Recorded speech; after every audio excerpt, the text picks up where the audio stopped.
pessoal, tudo bem? Aqui é o Daniel. Bem-vindos ao Brasil Valor Energético.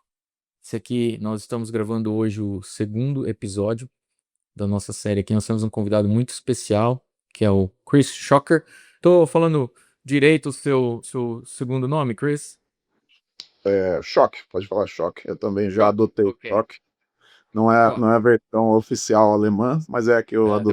depois a gente vai conversar um pouquinho sobre o Então, seu nome. Esse podcast ele é patrocinado pela Cúmulo. A Cúmulo desenvolve uma plataforma de gerenciamento de dados que estende um gerenciamento de dados unificado desde o seu data center até as bordas e para qualquer nuvem. Ela é agnóstica a hardware. E na prática isso se traduz em uma facilidade muito grande e uma unificação na questão de gerenciamento de dados, né? Então, dentro do setor de energia, nós ajudamos clientes, por exemplo, na área de upstream, na parte de coleta de dados sísmicos, processamento de dados sísmicos, interpretação e simulação de reservatórios, ah, e também em outras verticais, como healthcare, e finanças. Se você tiver mais curiosidade sobre Acúmulo, você pode acessar o nosso website www.cumulo.com e descobrir um pouquinho mais sobre o que a gente faz. Tá bom? Então eu tenho aqui, como eu disse, Chris. Bem-vindo, Chris. Muito legal ter você conosco aqui. Eu queria que você se apresentasse, falasse um pouquinho sobre você, sobre a sua carreira, sobre como você chegou até aqui, né? E aí a gente vai começar esse bate-papo sobre o mercado brasileiro de energia, né? Sobre o potencial do Brasil e algumas outras coisas que a gente vai falar por aqui hoje. Então, passo a joia. bola para ti aí. Obrigado, Daniel. Prazer falar contigo. Eu estava me lembrando aqui, eu sou um ouvinte assíduo da ODGN. Eu acho que já faz mais de 8, 9 anos que eu ouço os podcasts e fiquei super contente quando eu vi que eles estavam montando uma versão brasileira para falar sobre o tema. E fiquei honrado que ele ser convidado para ser um dos primeiros participantes. Então, estou super feliz de estar falando contigo hoje, Daniel. Obrigado. A ideia é essa, a ideia é trazer profissionais aí do mercado, né, profissionais gabaritados que têm grande experiência no setor para compartilhar o conhecimento deles e discutir um pouco sobre esse mercado. Então, um prazer tê-lo aqui. Obrigado. É, Bom, todo mundo me chama de Chris, mas sou Christian Schock. Em alemão se diz Schock, mas eu já desisti de dar essa pronúncia com todos.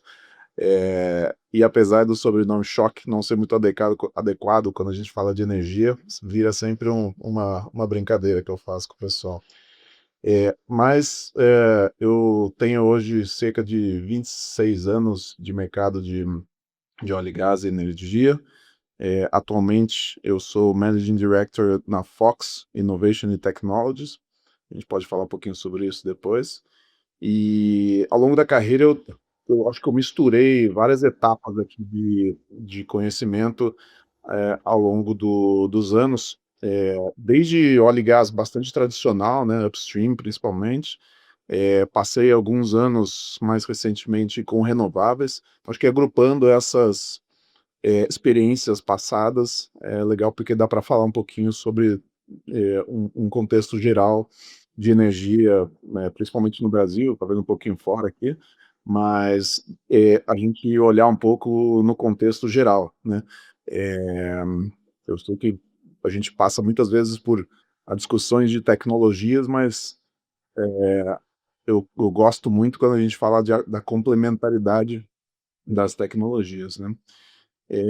Falando um pouquinho mais de mim, eu comecei já como estagiário no mercado de óleo e gás e fiz muito gerenciamento de projeto nos 9, 10 primeiros anos da minha carreira. E com isso eu aprendi a ser um fã de princípios de gestão de projetos. Então, eu gosto muito disso e eu recomendo sempre para pessoas que eu tenho a chance de recomendar, de que tenham conhecimento das práticas de gestão de projetos, que você pode aplicar isso a qualquer coisa que você esteja fazendo praticamente.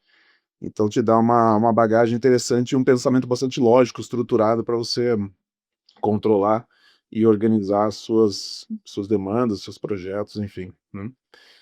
E aí, ao longo da carreira, fui aumentando a responsabilidade, o tamanho dos projetos que eu fui seguindo.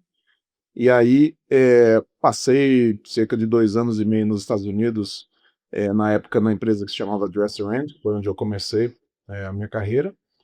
E aí, quando eu já estava trabalhando com tamanhos bastante razoáveis de projetos de óleo e gás, né, principalmente de fabricação de turbomáquinas, a empresa me convidou para assumir uma posição no Brasil, que ela tinha responsabilidade estatutária por uma nova fábrica que a gente precisaria construir para conduzir um projeto que foi depois conhecido como o pacote dos replicantes, onde a Dresser-Rand na época ganhou um pacote de 80 máquinas de compressão para serem fabricadas no Brasil, e não existia, né, uma capacidade muito robusta na época, e a gente também não tinha uma fábrica adequada para isso quando a gente venceu esse pacote.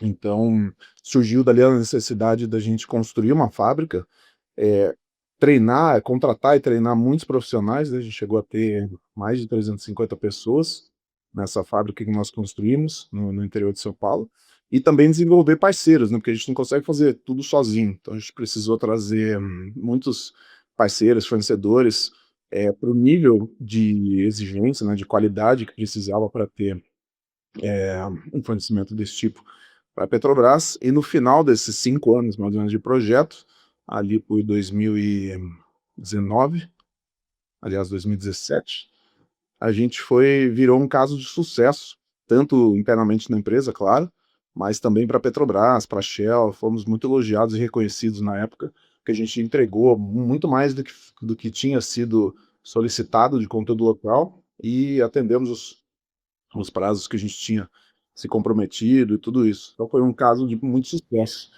E aí, a partir disso, na época, a Dresser estava sendo adquirida pela Siemens, e a Siemens, na época, me convidou para fazer o mesmo papel, mais ou menos, só que baseado em Houston. E então, dali eu fiquei 2 anos e meio onde você mora atualmente, né, Daniel? Em Houston.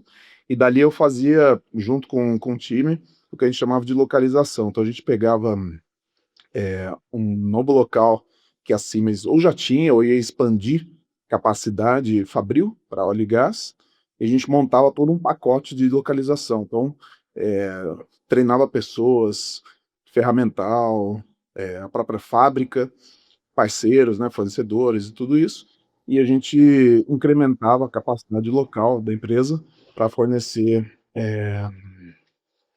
equipamentos próprios para óleo e gás. A gente fez muito trabalho muito forte na Arábia Saudita, Emirados Árabes, um pouco no México, e sempre com bastante sucesso, né. E aí, em 2021, voltei para o Brasil pela Siemens, fiquei na posição de CEO da divisão de óleo e gás por cerca de 2 anos e meio, e aí eu parti para renováveis. Aí foi uma mudança interessante que eu estava interessado em fazer. E aí foi engraçado que no num daqueles leilões emergenciais que o governo publicou, as empresas venceu um leilão para produzir 16 mega continuamente, a partir de gás natural ou uma fonte equiparável, e precisava estar operando em 6 meses. Então é basicamente uma termoelétrica Aham. em 6 meses, né? E aí o pessoal me colocou o desafio, fiquei contente, e aí a gente, com muito suor e noites mal dormidas, a gente conseguiu montar uma termoelétrica com 25 mega instalados, e essa termoelétrica ela rodava inclusive com biometano. Então a gente pegava biogás de aterro, transformava em biometano, o equivalente a gás natural, a gente fala Aham. isso se você quiser. E aí a gente montou essa planta toda em 6 meses. Então E onde é que foi essa localização dessa planta? essa planta fica dentro de um aterro em Paulínia. Esse aterro é da Horizon, e foi uma parceria entre a Horizon mais duas empresas, e montou essa termoelétrica e ela roda com biometano, né? Ela agora terminou o contrato de fornecimento de energia desse leilão, mas rodou com muito sucesso durante quase 3 anos, né? Que bacana. E aí eu comecei Houve algum motivo especial pelo qual você decidiu ir partir para o lado de renováveis ou foi simplesmente uma boa oferta de trabalho? Como é que foi isso? foi as 2 coisas juntas, Daniel. Teve a oportunidade que bateu a porta, mas eu também estava interessado em fazer um pouquinho de mudança para sair do conforto. Já havia vários anos que eu vinha na mesma trajetória, né, claro que eu tive um crescimento, na minha jornada de carreira bastante rápido, mas ele foi progressivo, né, dentro da mesma linha. E eu me interessava por mudar um pouco de produtos e conhecer um pouco mais de renováveis. Uma época que estava muito em alta renováveis no Brasil, solar estava crescendo muito, e aí pintou essa oportunidade e foi super interessante. É, eu confesso que acho que eu perdi um bom par de cabelos aqui na época dos 6 meses. Mas foi uma experiência super bacana.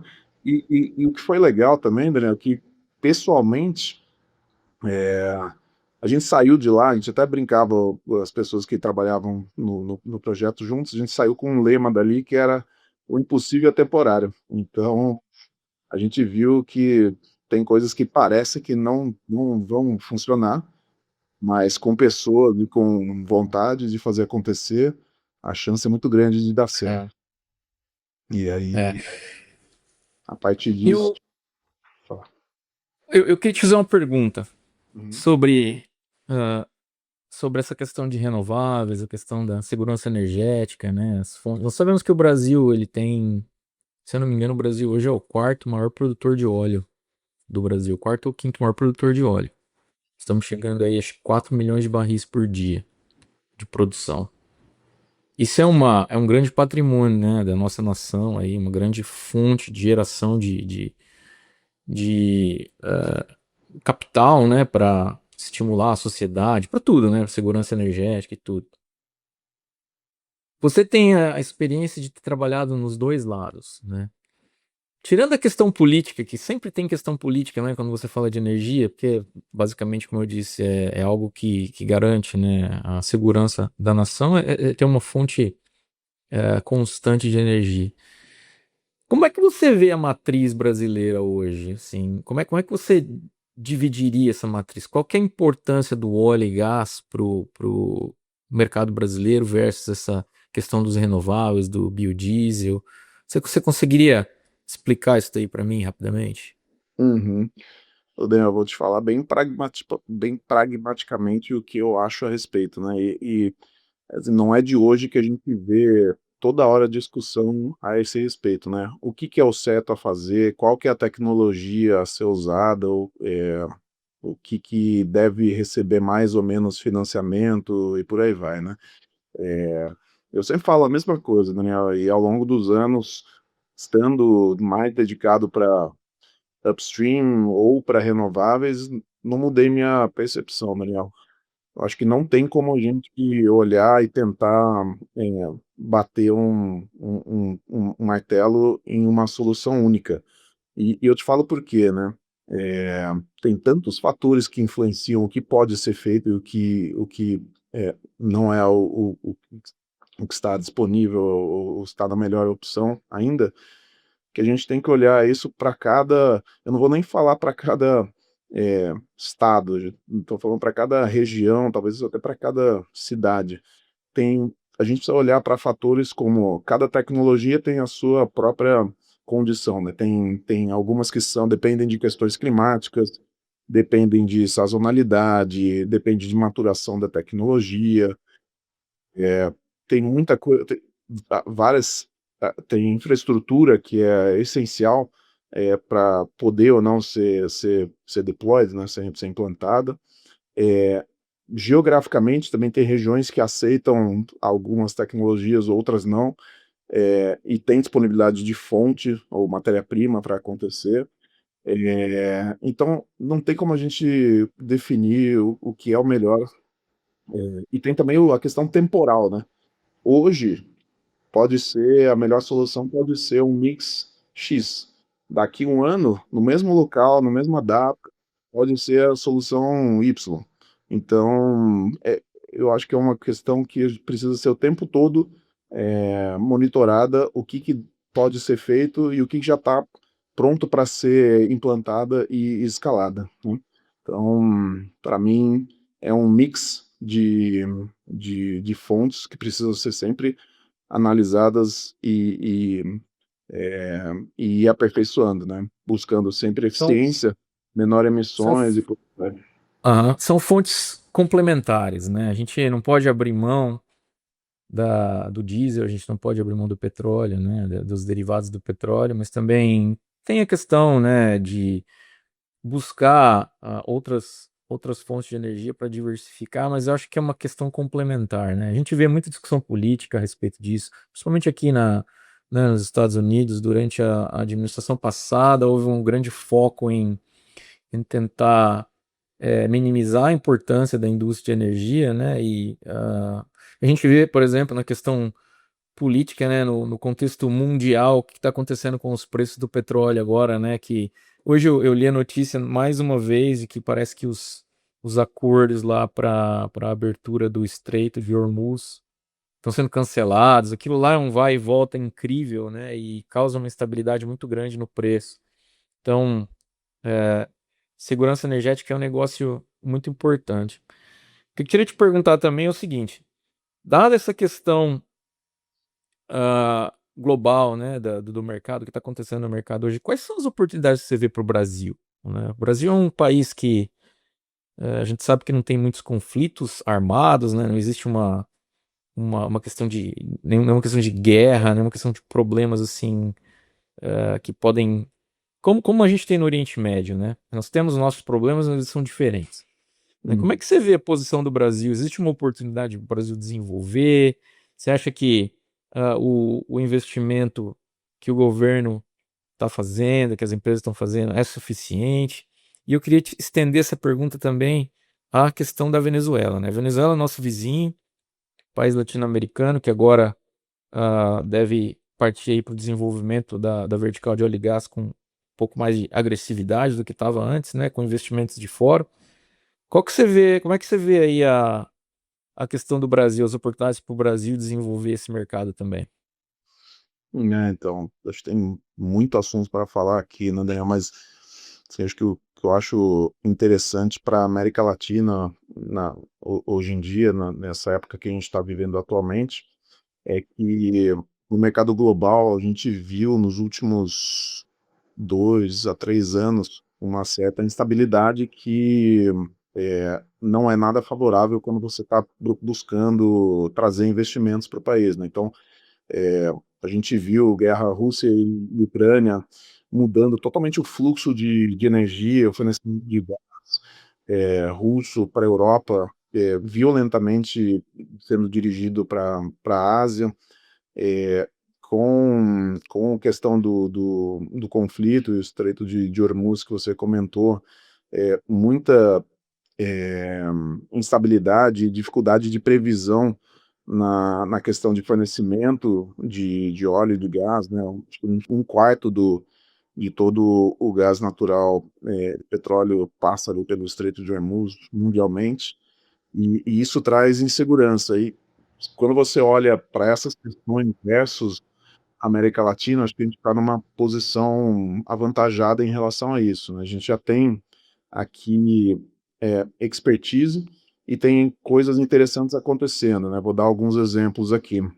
A gente tem, por exemplo, o upstream brasileiro ele é muito consolidado e ele tem investimentos previstos continuamente pelos próximos anos. A gente pode falar um pouquinho mais sobre isso. A gente vê Guiana nos últimos anos também tendo um crescimento super rápido, né? A gente viu projetos de velocidade recorde ali para serem implantados no offshore para exploração de Guiana.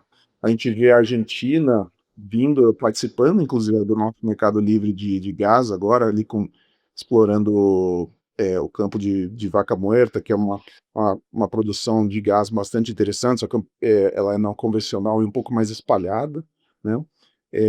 Venezuela, como você falou, com um potencial interessante que a gente precisa observar como vai se depor nos próximos meses e anos.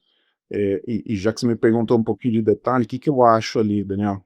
É, eu acho que, de imediato, eu acho que são três ações principais para a Venezuela, né? Uma primeira fase é tentar ver os low-hanging fruits, né, que são colocar de volta operações que, por alguma falta de manutenção ou falta de eficiência, que podem ser rapidamente é, entrar em operação novamente e trazer o aumento de produção a partir desses. Depois, explorar novamente campos que já são conhecidos, para ter um segundo incremento de produção, e em terceiro lugar, olhar para novos projetos maiores. Só que eu acho que a gente hoje não vê ainda muita segurança é, jurídica, regulatória, para fazer tudo isso. Então, acho que vai ser progressivo. Acho que as empresas vão olhar de maneira um pouco de cautela, né, fazendo brownfield primeiro, depois greenfield, como eu comentei. Mas você sabe que Venezuela tem um potencial enorme de capacidade de produção de, de óleo e de gás, então a gente deve ver esse mercado sendo explorado nos próximos anos com uma certa cautela. Você acha que tem oportunidades para Petrobras lá na Venezuela? Ou você acha que vai ficar mesmo na mão da ExxonMobil, da Chevron? É uma boa pergunta, Daniel. Eu acho que, no momento, eu acho que quem já está participando desse mercado é quem vai ter uma atuação maior. E o restante acho que vai observar um pouco como as coisas vão ocorrer para depois talvez participar, né? É, então acho que vai acontecer dessa forma. É, a E ExxonMobil já tá ali, né? Tá do lado, já tá na Guiana, já tá explorando. Eles estão o quê? Já chegaram em 1,5 milhão de barris por dia de produção ali, provavelmente. Ou estão estimando que vão chegar nisso eu logo, acho né? que é isso até o final da década, algo do tipo. É. É. Agora, a Chevron sei, nunca saiu definitivamente da Venezuela, né? Eles sempre mantiveram operações ali, então eu acredito que eles sejam meio que uma vitrine por que vai ser acontecendo nos próximos anos, e vai ficar todo mundo olhando como vai se desenrolar, né? E aí, Brasil, você me perguntou, né? Eu acho que o upstream brasileiro ele precisa, né, para continuar esses 4,3 milhões de barris por dia que você comentou. São projetos que eles precisam acontecer novos projetos para ir suprindo a queda de produção dos projetos antigos, né? Então, hoje, se eu não estou enganado, a Petrobras tem cerca de 70 unidades em operação e elas são de diversas idades. Então, só para manter o mesmo nível de produção, precisa ter sempre algum projeto novo entrando no pipeline. E, além disso, a gente está tendo uma tendência uma intenção de aumento de produção em relação ao que é hoje, né? Hoje a gente é o quinto maior produtor do mundo e a gente tem capacidade de chegar até quarto lugar, se eu não estou enganado, no final da década, se a gente focar nessa produção. E a gente vê, né, por exemplo, o plano de investimento do Petrobras com 7, 8 plataformas previstas para entrar em operação até 2030. Então, é um mercado que vai continuar aquecido, e a gente sabe que o mercado brasileiro ele é muito tecnologicamente, ele sempre foi empurrando barreiras, né? Então, tecnologicamente, sempre foi cada vez para águas mais profundas e com sucesso, eu diria. A Petrobras tem grande participação nisso e as empresas privadas, que são parceiras da Petrobras, também. Mas a gente não pode tirar o crédito e o mérito do que foi construído aqui no Brasil, principalmente para águas ultraprofundas, né? E, e aí, acho que por último, comentar também sobre gás, né? A gente viu nos últimos 2 anos o mercado livre de gás. sendo aberto no Brasil, da mesma forma que a gente viu o setor elétrico fazer isso alguns anos atrás, agora a gente está vendo o mercado de gás crescendo muito rapidamente. A gente tem algumas empresas trabalhando muito forte, crescendo muito rapidamente no mercado de gás, e aí várias fontes, né? Não só gás do Brasil, né, como é o caso do pré-sal, mas fontes como a Argentina, que eu falei, importações externas através de GNL, e por aí vai. É, e você me perguntou de renováveis no começo, eu acho que biometano, GNL, SAF, bunker também são oportunidades interessantes para a gente olhar. Se quiser, eu comento um pouquinho mais. Vamos falar um pouquinho. Eu gostaria de falar um pouquinho mais do gás natural. Uhum. Porque tem, tem muitas pessoas que talvez não estejam tão integradas no mundo de óleo e gás, não saibam que o que o mercado de óleo e gás entende como gás natural é que é uma fonte de transição, né? Se você tem as fontes tradicionais, que são basicamente petróleo, e hoje a maior parte da produção de energia mundial, eu acho que ela está em cima de carvão e em cima de gás natural. Então é a transição do carvão para o gás natural. Se você puder falar um pouquinho sobre isso. É.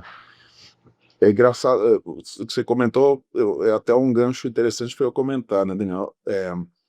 Toda vez que a gente viu alguma transição energética acontecendo historicamente ao longo da sociedade humana, não mudou de uma fonte para outra do dia para a noite. Você comentou de carvão.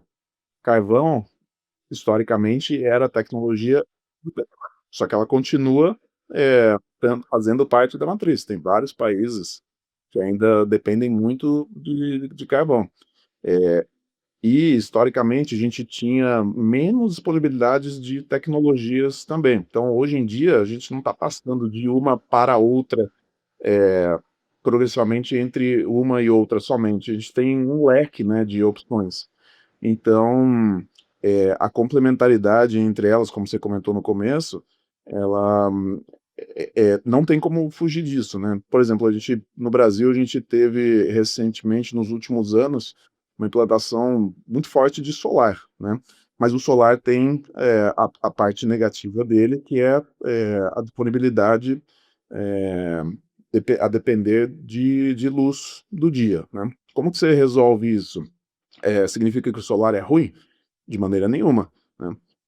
Com isso, você pode associar o solar, por exemplo, com baterias, que é uma tecnologia que hoje está sendo discutida no Brasil, fora também, mas principalmente no Brasil, regulatoriamente, como que a gente incentiva a entrada de baterias, por exemplo, né? É, o sistema de baterias, ele pode ser um offset super interessante para não desperdiçar uma sobre disponibilidade de solar quando são horas que não são produzidas, por exemplo. E o gás natural que você comentou, ele faz justamente isso, né? Grandes termoelétricas no Brasil hoje em dia dependem de gás natural porque ele tem essa flexibilidade, ele tem uma capacidade de geração muito forte, né? Ele tem um potencial de geração muito forte e ele tem uma disponibilidade garantida, né? Onde tem infraestrutura para levar gás natural, ele é uma fonte muito confiável, muito garantida. Então, Uhum. todas as fontes que têm alguma intermitência, o gás natural pode entrar de cara para ser ali a segurança que precisa ser necessária, né, para atender. E principalmente em grandes plantas de geração, o gás natural é o mix entre emissões e potencial energético mais eficiente que tem atualmente, né?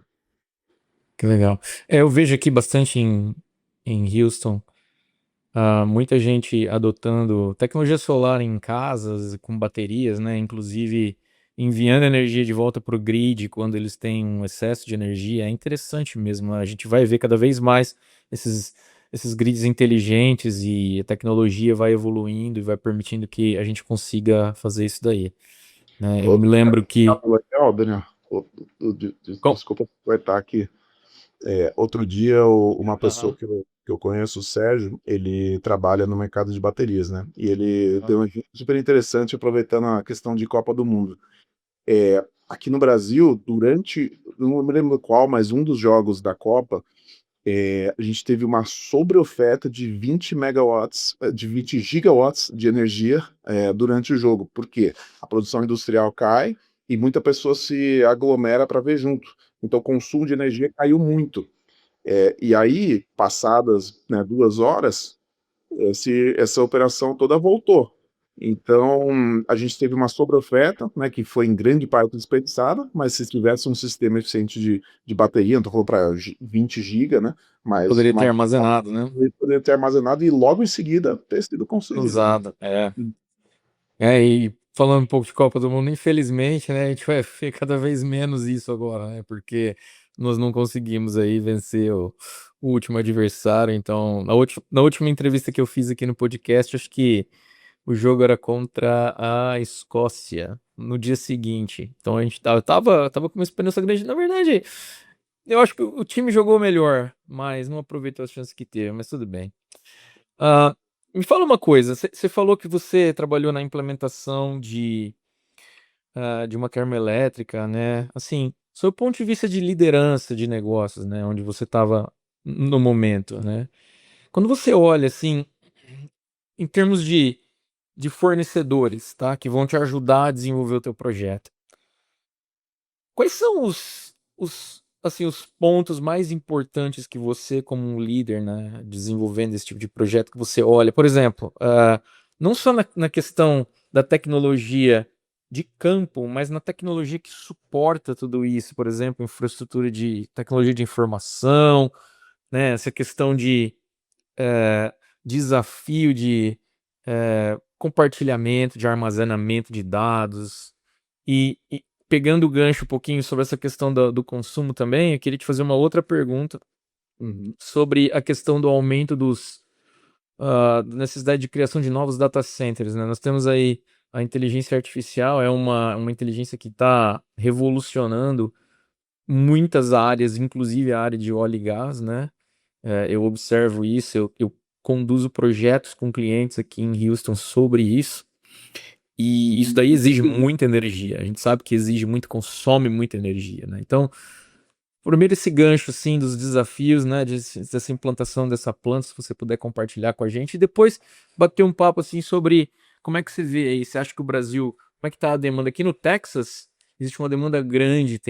Texas é nos Estados Unidos, é o estado da República aqui que tem maior número de data centers, assim, disparado. É 3.300 data centers versus 700 data centers do próximo estado, né? Então é uma questão que a gente conversa muito aqui com clientes também. Então, se você puder falar um pouquinho sobre isso, seria Né, ótimo. joia. Primeiro, acho que a primeira parte da pergunta, Daniel, o que sempre foi chave para mim em projetos desafiadores, né? Seja, né, quando a gente construiu uma planta totalmente nova e já estava com o projeto andando ali, precisava entregar conteúdo local, que eu comentei, seja nessa termoelétrica, para construir em 6 meses. Eu também não cheguei a comentar, mas no mesmo local a gente construiu a maior planta de produção de biometano, da América Latina também, cerca de um ano atrás, ela entrou em operação. E, Daniel, para ser bem sincero, assim, muita gente já me ouviu falar isso, essa resposta, mas para mim o sucesso tanto das empresas quanto dos projetos ele é totalmente em cima das pessoas. Acho que escolher as pessoas certas no lugar certo é a questão chave de fazer as coisas acontecerem. Muitas vezes você não tem tudo que você precisa quando você vai começar um empreendimento, ou um estudo, ou uma implantação, ou até uma operação. Mas se você identifica ali potencial, seja das pessoas ou de empresas parceiras, que mesmo não tendo tudo pronto para ser resolvido na hora, que você vê potencial, para mim sempre foi a chave. Eu sei que é bem subjetivo falar isso e é difícil você colocar isso numa planilha ou medir isso de alguma forma, mas eu acho que vai muito do tato das pessoas que estão selecionando tanto o time quanto empresas parceiras para participarem, né? É, e isso não é só de capacidade, eu acho que tem muito da questão de vontade de fazer também. Às vezes a vontade, a gana, né, o drive da pessoa é, leva a superar os desafios que mesmo a pessoa não sabia que conseguiria. E isso vale para parceiros também. Então, já teve vários casos que eu tive que apostar em algum parceiro, que, eh, entre algumas opções que nenhuma era ideal, eu já tive que apostar em parceiros que, dentre as difíceis opções, era a que parecia mais promissora em termos de que tinha a chance de conseguir alcançar aquilo. Então, eu não sei se eu consigo ensinar alguém a fazer isso, mas eu acho que o segredo para mim sempre foi isso. E Isso acontece sempre. Qualquer área, eu acho, é confiança, né? A experiência vai te dando essa capacidade de filtrar e saber o que tem que ser escolhido na hora certa. É bacana. Não, muito legal. E em relação aos data centers, o que você acha? Você acha que tem uma grande oportunidade aí no Brasil de criação de data center? Como é que tá isso daí? Eu tô observando que esse aumento aí nessa demanda, né, por poder computacional tá gerando isso, né? E tem a questão também, principalmente na área de óleo e gás, tem a questão da regulação, né? As empresas cada vez mais, né, que atravessaram a, aquela questão da revolução digital dentro do mercado de óleo e gás, né? A transformação digital dentro do mercado de óleo e gás. Tudo que era feito em papel alguns anos atrás, agora está sendo feito de forma eletrônica, tudo automatizado. E agora novas tecnologias, inteligência artificial, isso tudo demanda muito poder computacional. E vai demandar muita energia, né? Então, como é que você vê isso daí hoje, né? Como é que você vê? Você acha que o mercado brasileiro está pronto para isso? Está pronto para essa implementação, para esse próximo passo? Como é que é isso daí? então, acho que um comentário importante, Daniel, para falar é que a gente vê, eh, tanto consumo de, petróleo e gás, tem uma tendência de chegar num pico. A gente tem a contrabalança disso que é a questão de energia, né. O petróleo e gás são fontes para prover essas fontes possíveis, né, atuais, para prover energia. Então, por um lado, a gente tem uma tendência de queda, de consumo de óleo e gás tradicional, né, por ter tecnologias mais eficientes e renováveis entrando, mas tem demanda de energia adicional, principalmente em função de data centers que você comentou, que mantém alto a questão da necessidade de soluções energéticas, principalmente gás, né. O Brasil, na minha opinião, está bastante bem posicionado quando se olha ao redor do mundo para a alocação de data centers, em função da matriz energética ser bastante limpa. Então, quando a gente vê, pelo menos na minha opinião, tá? Quando eu vejo eh, procura por locais para fazer investimento em data centers, eu vejo que o Brasil sempre é bem visto em função disso, né, de ser uma matriz limpa, e ter infraestrutura suficiente para colocar data centers razoavelmente grandes. A gente viu nos últimos anos um crescimento significante no Brasil, acho que longe de, talvez eu nunca olhei a comparação Brasil e Texas, mas eu imagino que, né, só com o Texas seja bastante parecido, dada o número de data centers no Texas, mas eu vejo um número crescente de data centers no Brasil, e o gás entrando como creio eu, como a melhor opção de estabilidade, porque principalmente para data center você tem que ter uma segurança energética muito alta, né? E eu acho que o gás natural é o combustível que hoje dá essa melhor condição para data centers. E aí, a maioria dos data centers que hoje a gente tem visto no Brasil, né, posso estar errado aqui, mas pelo menos dos que eu observo, estão bastante localizados na região sudeste, onde é bastante desenvolvido e tem justamente essa infraestrutura de gás disponível, né? Então eu acho que vai continuar nessa linha. É, agora de tecnologias e de IA, de cloud, etc., para petróleo e gás, eu acho que você vai poder até falar melhor do que eu, mas eu fico bastante envolvido quando a gente fala da questão de uso de digital e de inteligência artificial para fazer parte de monitoramento, de previsibilidade, estudos de manutenção preditiva, gêmeo digital, isso são tudo são tecnologias que eu sempre participei ativamente, porque tem envolvimento com turbomáquinas, que é o que eu faço no momento e tenho bastante experiência. Agora, na questão de perfuração, por exemplo, eu sei que você conhece bem mais do que eu esse lado de exploração, de pré-exploração, né, de busca. Eu nunca cheguei a trabalhar diretamente, Adriano. Talvez você possa até comentar um pouquinho mais. Tem uma geração enorme, incrível, o tamanho do volume dos dados, os desafios são tremendos, né? E isso daí gera realmente exige que as empresas façam esse investimento. E é um investimento constante e nunca acaba, como você disse, né?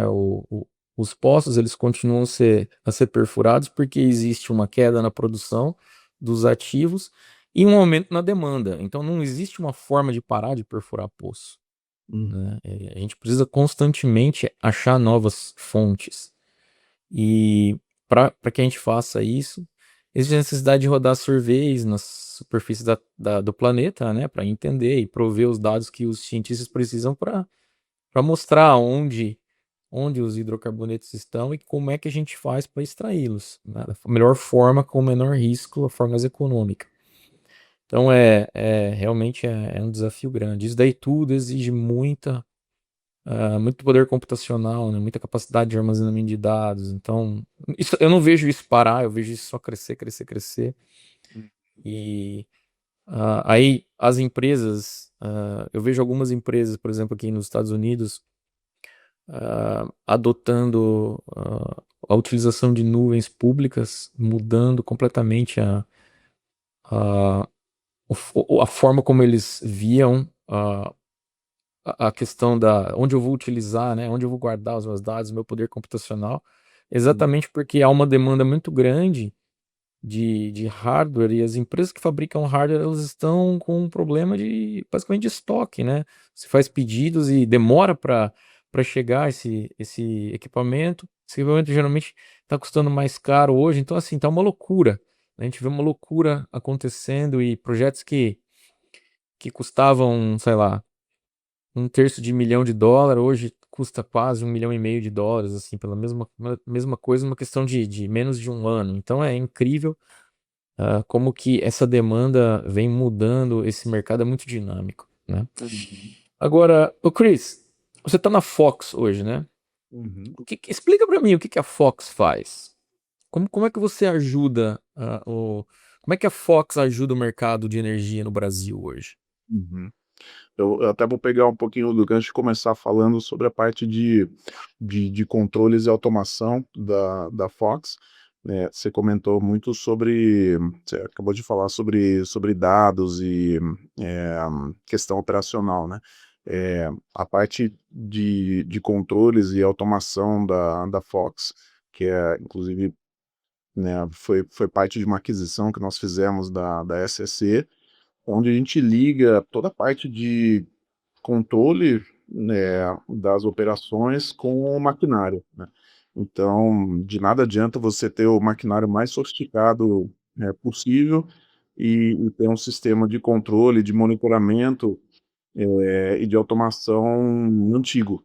Eh, Você deixa ali de ganhar inúmeros pontos de segurança e de eficiência se você não tiver um sistema nervoso, né, que a gente fala que é o sistema nervoso da operação, é justamente o controle e automação dos processos.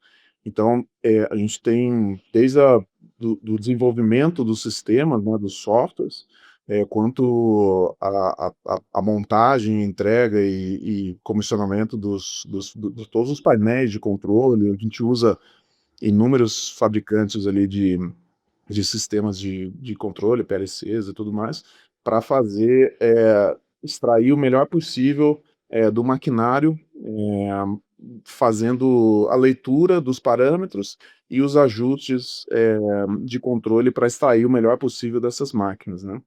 Isso olhando a parte de controles e automação. E a Fox nasceu 4 anos atrás, justamente de pessoas que eram, principalmente do time de liderança da Dressend, que é a empresa que eu comecei na minha carreira, que eu comentei contigo. E essas pessoas sempre detiveram um conhecimento muito interessante a respeito de turbomáquinas, né, em especial de compressores centrífugos. E esse time da Fox se juntou e desenvolveu softwares e logaritmos que a gente consegue, independente do fabricante da máquina, a gente consegue não só fazer uma manutenção para atualizar a máquina, né, deixar ela em condições originais, mas também de fazer um que a gente chama de revamp, um retrofit, onde a gente consegue aumentar a eficiência das máquinas, muitas vezes ali tem 8% a mais de eficiência dessas máquinas, através de alguns fatores que a gente usa para configurar essas máquinas num processo de retrofit. Então, o interessante é que, justamente olhando pra eficiência energética, que a gente falou bastante agora, a Fox consegue trazer para o mercado uma melhoria de eficiência dessas máquinas, sejam elas compressores, turbinas, bombas especiais e outros, trazer uma melhoria de eficiência que você vai ter ali uma produção muito, muito mais significativa do que você tinha originalmente, o mesmo maquinário, só fazendo mudanças da parte interna desses equipamentos, né? E, e, e a ideia não é simplesmente ser um provedor ali de tecnologia, de engenharia para melhoria do equipamento. A gente também quer ser uma empresa que faz isso de maneira ágil. Então, é muito crítico para o mercado de óleo e gás ter soluções rápidas, né? Tempo parado e tempo sem uma máquina de sobressalente é um risco enorme e um prejuízo enorme. Então, a gente se propôs a fazer ciclos de revisão, de retrofit de máquinas, muito menor do que o mercado está acostumado. Então, os clientes estão tendo uma impressão muito positiva sobre a Fox, justamente por causa disso, de eficiência e de tempos de projeto, né, de execução. E onde é que fica o headquarter da Fox? É no Rio de Janeiro? Fica pertinho de você, fica em Houston, e aqui no Brasil a Ah, é. gente está Aqui? Não, no Brasil. É, no Brasil. no Brasil a gente está se estruturando aqui em São Paulo. São Paulo. Já tem uma planta em Santos e a gente provavelmente vai ter outra em breve em São Paulo também, né? Bacana. Legal. Que bom. É, legal. E ela, ela foca principalmente em upstream ou ela atinge outras partes da cadeia também? Qualquer lugar que tiver turbomáquinas, a gente consegue ajudar, Daniel. É claro que o mercado de upstream, midstream e downstream, né, principalmente de plataforma, refinaria, são mercados, né, os mais volumosos, talvez, mas siderúrgica, usinas, papel celulose, tudo isso tem turbomáquina rodando. E onde tem turbomáquina, e principalmente máquinas especiais, máquinas críticas, a gente consegue levar essa opção de melhoria de eficiência, né? Então, melhorando a eficiência, a gente consegue melhorar os resultados das empresas parceiras, dos nossos clientes. É isso que a gente quer fazer. E a eficiência não significa só melhores números, né, Nel? Né? Significa também menos emissões. Então, fica aí outra o que contribui para a jornada energética que a gente falou. Legal.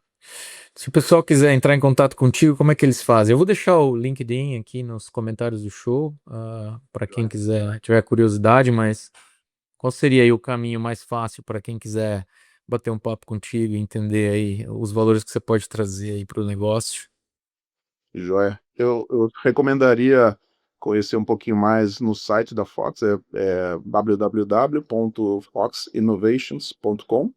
E o meu contato dentro do LinkedIn é Christian-Schock, né, o meu nome e sobrenome.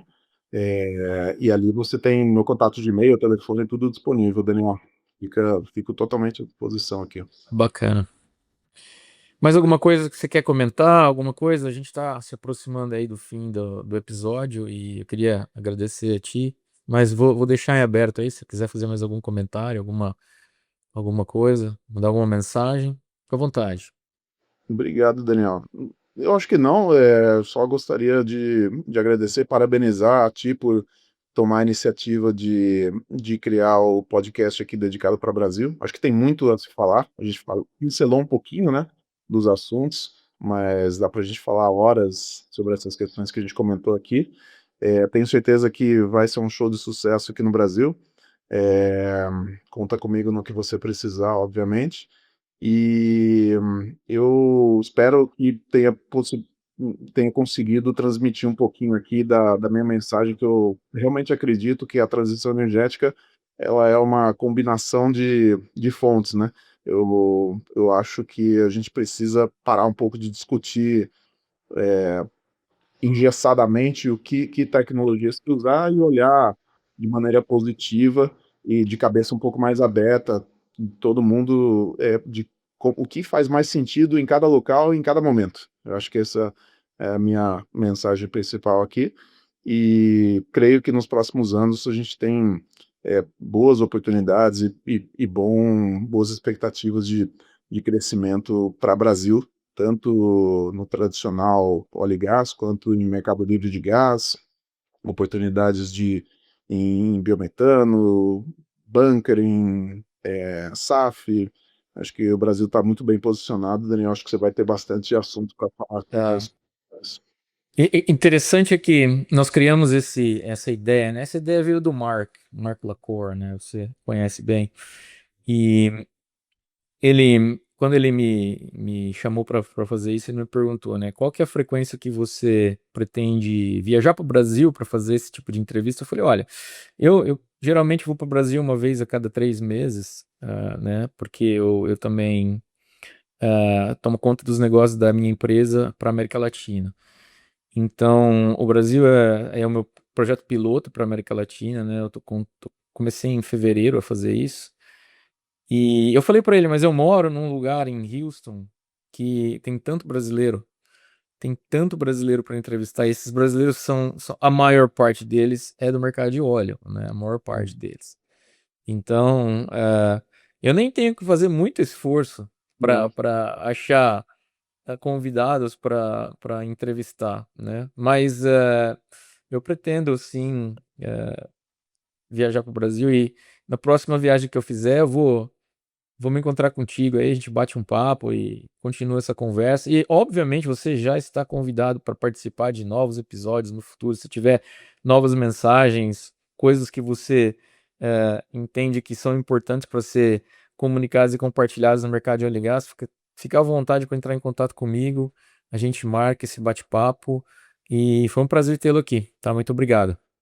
Eu que agradeço, Daniel. Parabéns, e com certeza vai ser um sucesso o show, e concordo contigo, acho que você está bem servido de brasileiros em Houston para fazer bons episódios.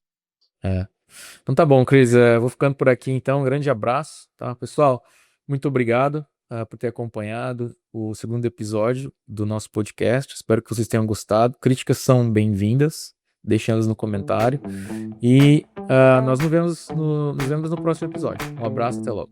Thanks for listening to OGGN, the world's largest and most listened to podcast network for the oil and energy industry. If you like this show, leave us a review and then go to OGGN.com to learn about all our other shows. And don't forget to sign up for our weekly newsletter. This show has been a production of the Oil and Gas Global Network.